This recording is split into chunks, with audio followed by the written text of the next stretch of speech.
राजा विराज अपनी बूढ़ी और बहादुरी के लिए फेमस थे। वो अवंती राज्य में इंसाफ और दया से राज करते थे। प्रजा उनसे बहुत प्यार करती थी। उनके राज में सब खुशहाल थे। विराज कभी हार नहीं माने थे। उनकी सेना बहुत स्ट्रांग थी, जो कभी उन्हें नीचे नहीं होने दी।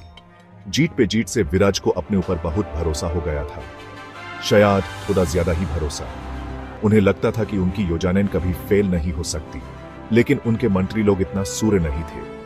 उन्होंने राजा को सावधान रहने की सलाह दी। विराज ने उनकी बात नहीं सुनी। उन्हें लगता था कि वो सबसे ज्यादा समझदार हैं।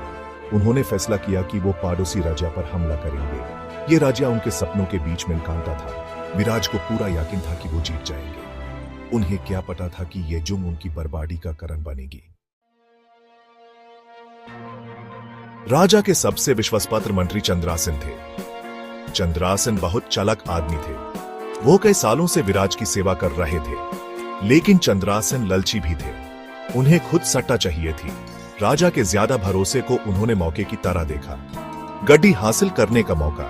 चंद्रासन ने राजा के मन में शक के बीज बोन शुरू कर दिए। धीरे धीरे वो राजा के फैसलों को अपने हिसाब से बदलने लगे। उन्होंने राजा को गलत खबर दी पोटेंशियल एलिस के बारे में। विराज अपने घमंड में अंधे हो चुके थे और चंद्रासन की छल समझ नहीं पाए।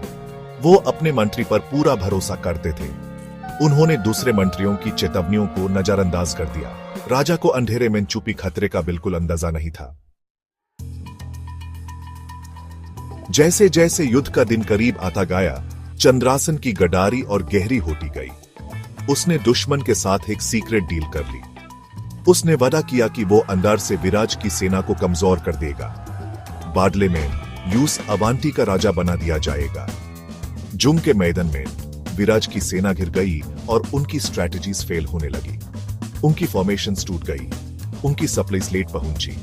मैदान में हर तरफ कंफ्यूजन था। विराज इस सडन चेंज से हैरान रह गए और बहादुरी से लड़े, लेकिन तब तक बहुत देर हो चुकी थी। उनकी सेना अंदर से टूट चुकी थी और दुश्मन के सामने हार गई। विराज को पकड़ लिया गया। उन्हें उन्हीं के डंजन में कैद कर दिया गया। जब विराज अपने अंधेरे कमरे में बैठे थे, तो उन्हें सब समझ आ गया। उनका ज्यादा भरोसा ही उनकी हार का कारण था। उन्होंने अंधा विश्वास किया और उसकी भारी कीमत चुकानी पड़ी। पछतावा उन्हें खाए जा रहा था। एक दिन एक वफादार सिपाही जो युद्ध से बच निकला था, डंजन में पहुंच गया।